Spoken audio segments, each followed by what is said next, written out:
Bienvenue dans Prophète de ton cœur. C'est la nouvelle rubrique du podcast Coran de ton cœur qui met à l'honneur l'homme qui, durant toute sa noble vie, nous a montré comment vivre le Coran dans tous les pans de notre vie.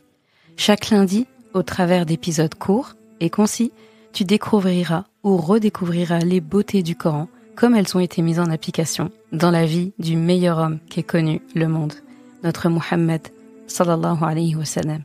De quoi bien débuter ta semaine, comme s'il était avec toi, sallallahu alayhi wa sallam. Muhammad, khayru khalqillah,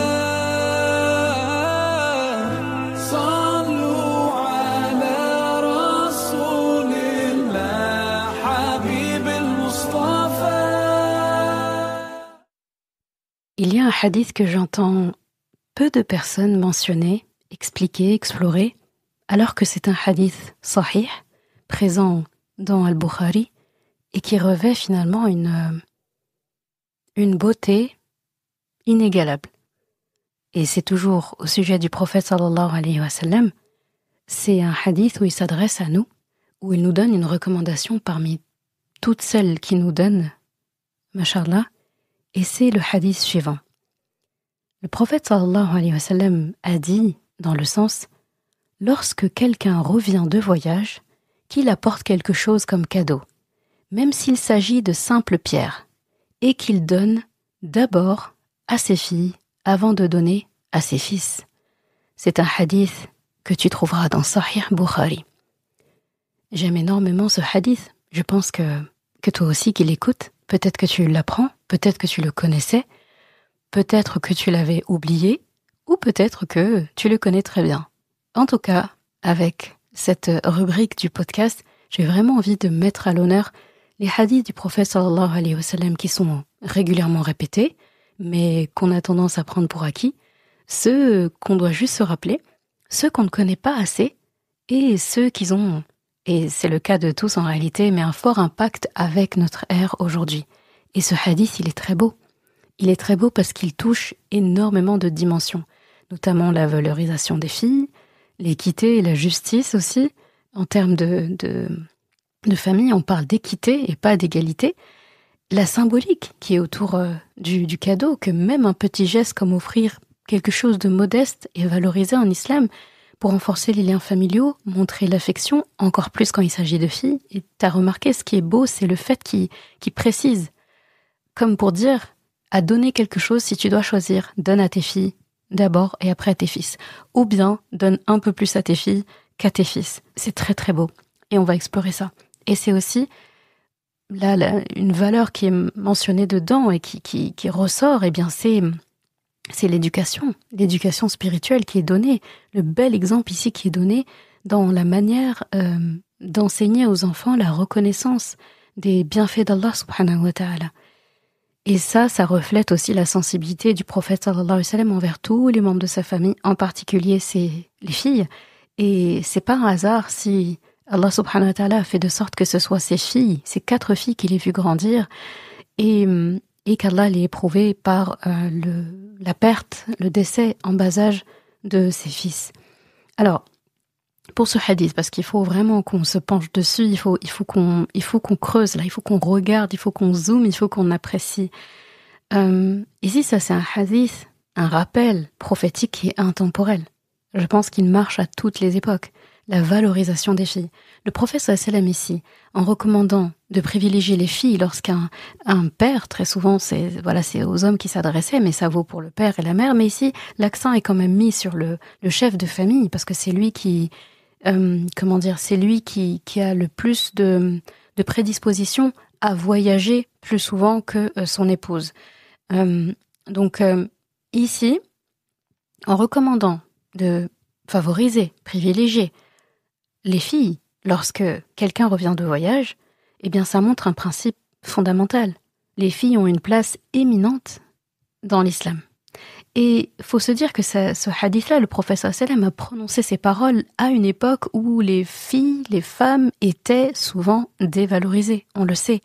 Et il a redéfini les normes familiales, les normes sociales, en demandant aux pères de mettre en lumière leurs filles, non pas comme un devoir, mais comme une marque d'amour qui est sincère.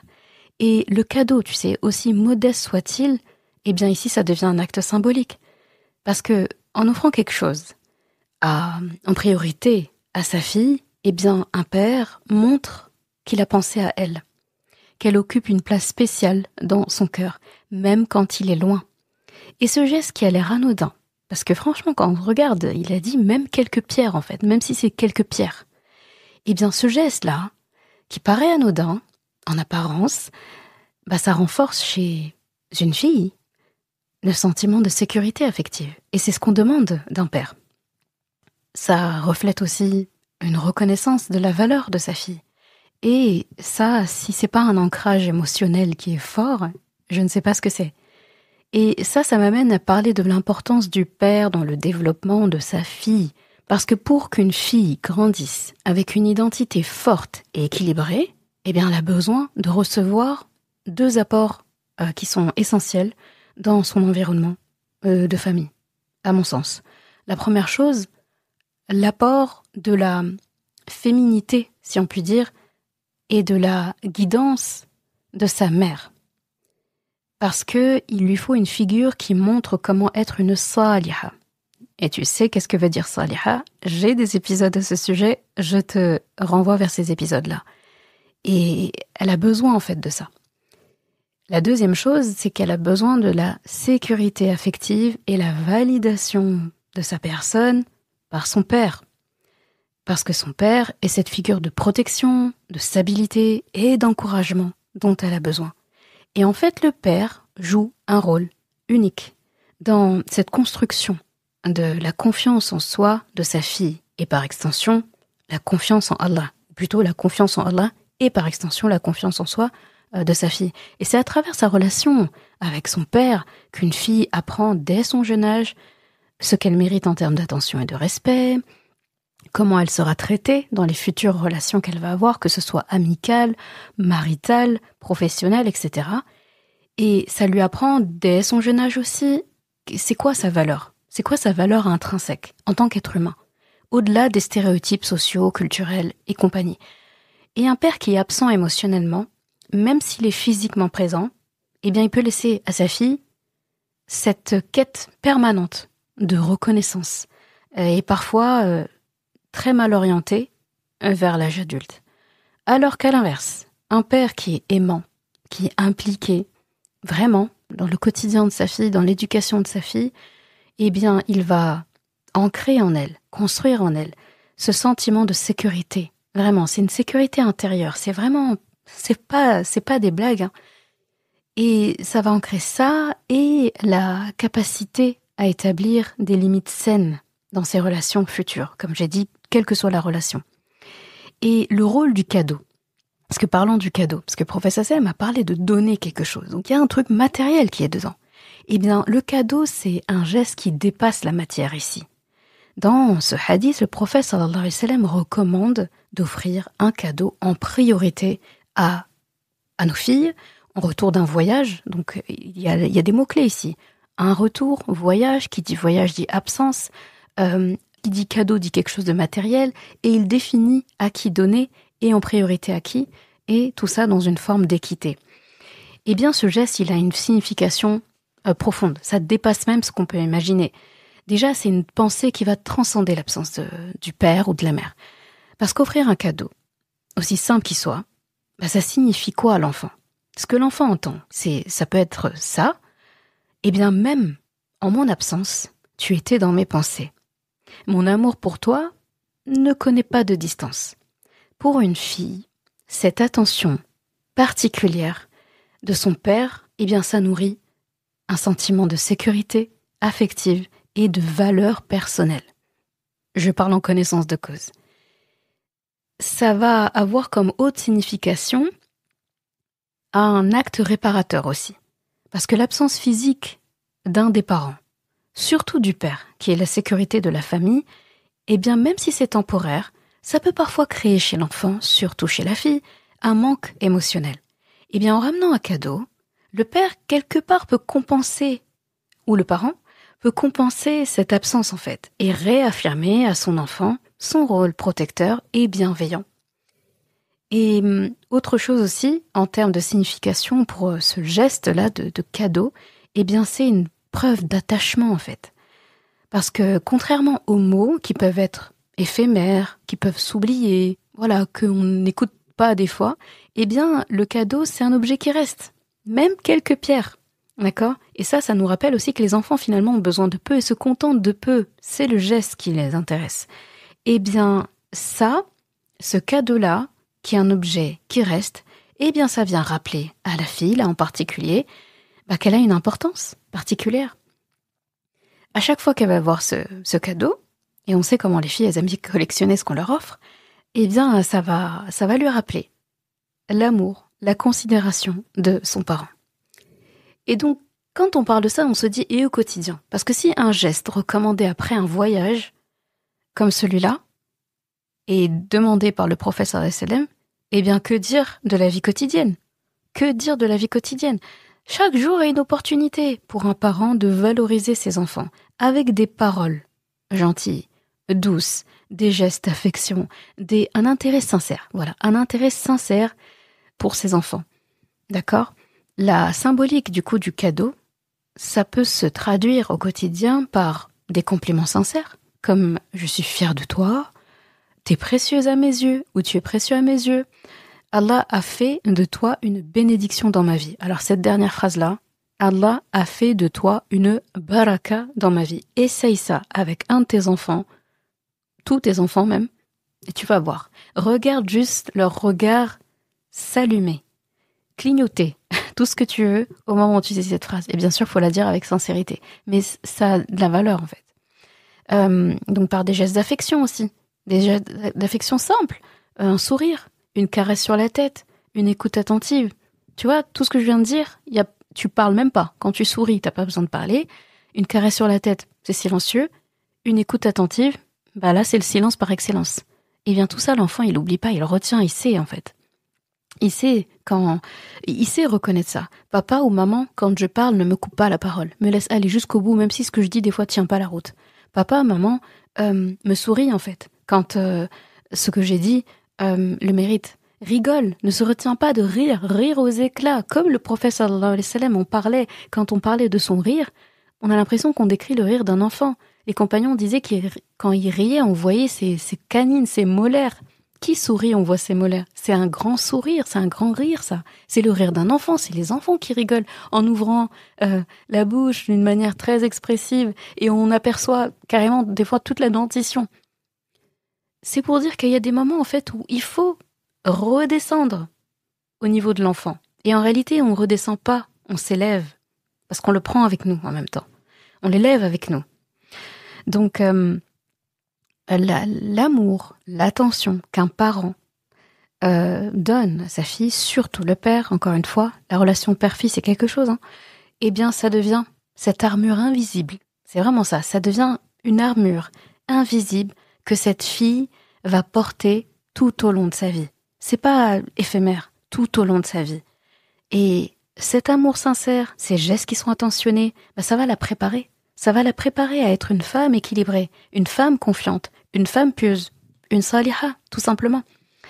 Et tout ça, ça a un impact aussi sur la relation avec Allah et la relation avec cet enfant, en fait. Cet enfant et sa relation avec Allah.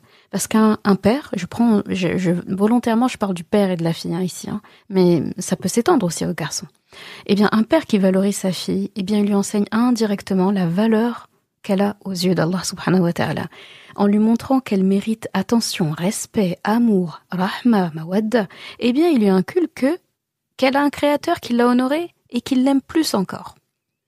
Et qu'elle doit en retour honorer Allah par sa propre existence à elle. Cette sécurité affective-là qu'il est en train de lui offrir, ça va la pousser à avoir une relation apaisée avec elle-même, à développer une confiance en ses capacités à elle, et comprendre qu'elle mérite d'être aimée pour ce qu'elle est et non pour ce qu'elle fait, et dans tout ça, sa valeur auprès d'Allah subhanahu wa ta'ala. Et là, pour finir, là j'ai un exemple de, même deux, parce que tout à l'heure on parlait des cadeaux, et je tiens vraiment à partager un ressenti personnel. spécifiquement donc au sujet de mon père, j'ai ce souvenir, subhanallah. Quand je lis ce hadith, ça m'a tout de suite fait penser à lui.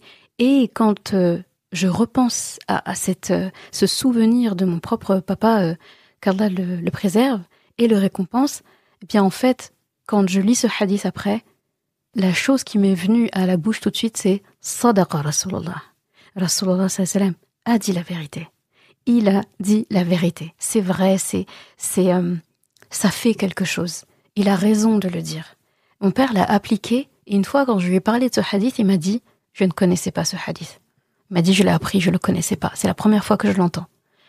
Et c'était il y a quelques années.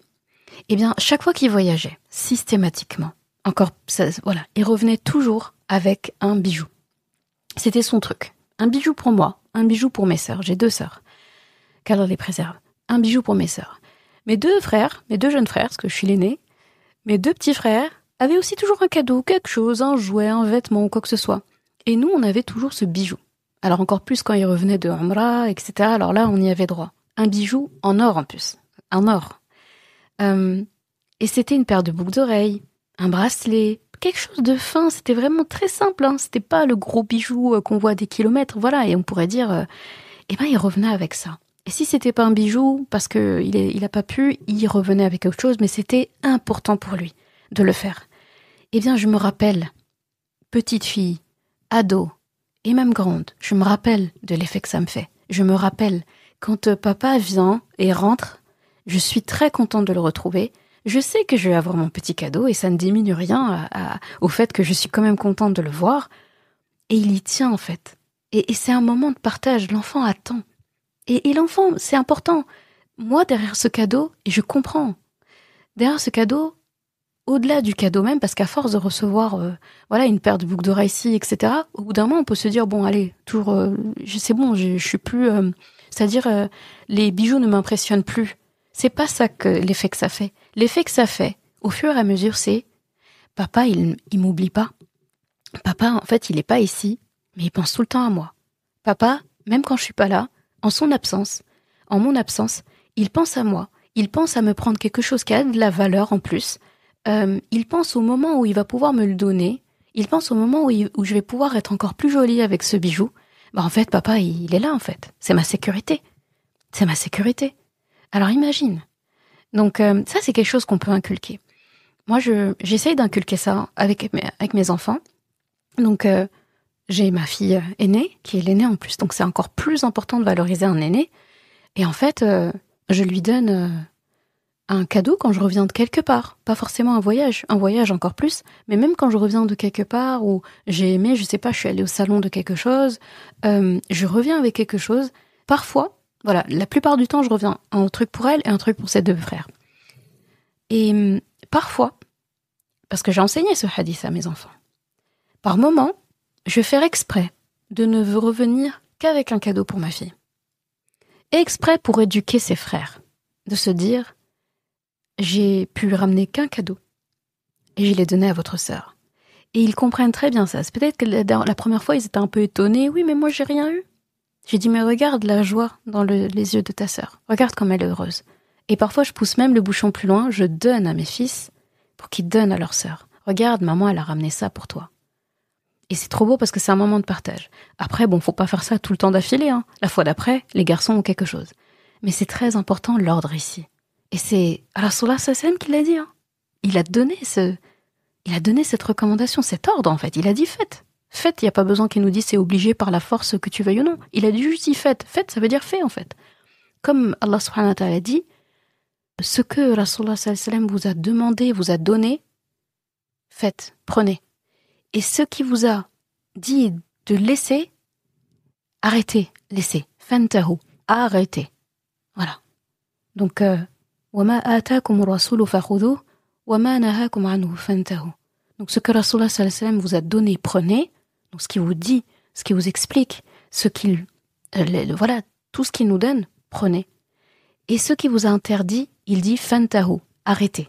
Vous étiez en train de le faire, arrêtez. Vous étiez pas en train de le faire, là c'est évident, n'essaye pas quoi. Donc c'est très important. Donc voilà pour cet exemple-là. C'est trop beau parce que ça crée même un héritage en fait. C'est très très important. Si tu ne l'avais pas encore instauré, instaure-le. dès aujourd'hui. Tu vas voir la différence. Et il faut l'expliquer aux enfants. Et pour des garçons, je trouve que ça fait partie de l'école de la Qawwam attitude, Qawwam Academy, appelle ça comme tu veux. Ça participe à ça. Ça les valorise. Ça les valorise dans leur rôle de Qawwam à venir. Et ça leur apprend la valeur d'une femme. Ils le voient à travers leurs sœurs, à travers leur mère, etc. Alors que dire quand ils seront époux eux-mêmes et quand ils auront des filles? Ils doivent le voir. S'ils ne le savent pas ça, si on leur montre pas, ils vont avoir des filles et il n'y aura pas de plus-value de génération en génération. Il faut qu'ils avancent. Donc très important. Et je disais que le deuxième exemple que je voulais donner, c'était celui de Rasulullah sallallahu alayhi wa sallam lui-même. Son exemple. Et tu connais sûrement ce récit avec le prophète sallallahu alayhi wa sallam qui était tellement un modèle de douceur et d'amour pour ses filles que on rapporte que lorsqu'il voyait sa fille Fatima, lorsqu'elle entrait dans une pièce où Rasulullah sallallahu alayhi wa sallam était, que ce soit chez lui ou ailleurs, eh bien, quand il la voyait rentrer, il se levait pour aller l'accueillir, donc il va jusqu'à elle. Il se lève déjà. Devant qui Rasulullah sallallahu alayhi wa sallam va se lever? Il se lève quand la personne entre, quand c'est sa fille. Il se lève, il se contente pas de se lever et de rester debout. Il va pour l'accueillir, il l'embrasse sur le front, il la prend par la main, il retourne là où il était assis, il l'assoit à sa place. Et lui s'assoit à côté. Là, j'ai envie de dire, attends, c'est énorme. C'est un geste simple. Il fait ça devant tout le monde parce que plusieurs personnes ont assisté à ça, et pas qu'une fois. Ça montre que c'est un geste simple, mais c'est un geste fort. Et ça montre à sa fille Fatima, sa Benjamine, en plus à la dernière, combien elle était précieuse pour lui. Et pour qu'elle le sache, il le fait devant tout le monde. Et pas que devant ceux qui étaient là, devant les autres compagnons à qui on a raconté ça, et devant la terre entière, puisque aujourd'hui on est en train d'en parler. Donc devant toute l'humanité. Et il a montré à Fatima qu'elle était précieuse. Et à cette époque, il me semble que c'était la dernière c'est celle qui est restée le plus longtemps en vie. Et d'ailleurs, elle est décédée vraiment pas très longtemps après Rasulullah sallallahu alayhi wa sallam, on parle de quelques mois. Et en fait, cette attitude de considération-là, c'est quelque chose que chaque père devrait chercher à reproduire avec ses filles. Mais regarde, déjà, il s'est levé devant quelqu'un. Ça dit tout sur l'importance de la personne. D'accord ? Ce quelqu'un, ça peut être un compagnon, ça pourrait être son oncle, ça pourrait être Abu Bakr as-Siddiq, etc. C'est rapporté de nul autre à qui il a fait ça. Il a fait ça devant une femme. Pas son épouse. Une femme qui est sa fille. Donc déjà, c'est énorme. On dit son enfant, pour commencer. Donc une femme, son enfant, sa fille. Ce n'est pas que sa fille, c'est la Benjamine, c'est la dernière de ses filles. Donc là, c'est trop beau. Parce qu'on pourrait se dire, oh, Rasulullah sallam s'est levé devant une femme. Ok, c'est son épouse peut-être. Épouse, il y a l'équité, ils sont égaux dans un couple. Non, c'est sa fille. Ok. Parmi ses filles, ok, d'accord. C'est sûrement l'aînée. Si c'était l'aînée, donc ce qui s'appelle Zainab d'ailleurs, radiallahu anha, si c'était Zainab, on aurait pu dire, oui, c'est le respect qu'on doit aux aînés, etc. et tout. Mais non, pour appuyer que c'est parce que c'est une fille, sa fille, eh bien cet exemple-là, on nous l'a rapporté de sa plus jeune fille, Fatima, qui était très jeune. Fatima. Donc c'est trop beau parce que on peut faire le sens inverse, hein. On peut décomposer et aller de crescendo au sens inverse. Rasulullah sallallahu alayhi wa sallam s'est levé devant une fille Benjamine. D'accord ? Ok, c'est pas l'aînée. C'est sa fille, c'est une femme. Et il s'est levé. Donc il s'est levé devant une femme. Cette femme était sa fille. Cette fille est sa cadette. Quand on fait ça avec la cadette Benjamine, que dire de l'aînée? Que dire des autres filles? Que dire de la femme, de manière générale, les femmes de sa famille? Que dire de Rasulullah sallallahu alayhi wa sallam? Voilà plein d'exemples qui nous laissent penser qui il était. Rappelle-toi dans l'épisode où je parlais du fait justement d'être un bien pour sa famille, d'être le meilleur pour sa famille. J'ai été posé cette question. Si nos proches n'ont pas le meilleur de nous, qui sommes-nous? Qui on est en fait? Qui es-tu? Qui es-tu en fait si ta famille ne peut même pas tirer du bien de toi. Quelle que soit la famille que tu as, là je parle que de toi. Qui es-tu? Eh bien, ici, tu as la réponse de Rasulullah sallallahu alayhi wa sallam. Si tu te posais la question de qui il était, eh bien, voici, prophète de ton cœur, voilà ce qu'il est. Qu'Allah nous accorde cette douceur de Rasulullah sallallahu alayhi wa sallam qui valorisait ses filles, que ce soit par un cadeau, par la parole, par une attention particulière comme ici. Qu'Allah fasse finalement que les parents ne font qu'assurer finalement le bien-être de leurs enfants, le bien-être émotionnel, pas seulement pour leur propre personne, pas que pour ces enfants à se dire oui, mon enfant, non, parce que cet enfant, on ne sera pas éternellement à côté de lui, et lui doit voler de ses propres ailes, il va aller s'exposer au monde, il va avoir des enfants lui aussi, il va devoir créer son éducation.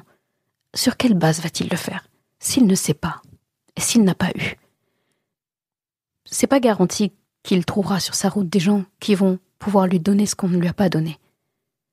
Donc, on doit donner le maximum. On n'a pas le droit, en fait, à moins que al-ihsan, l'excellence de l'excellence avec nos enfants.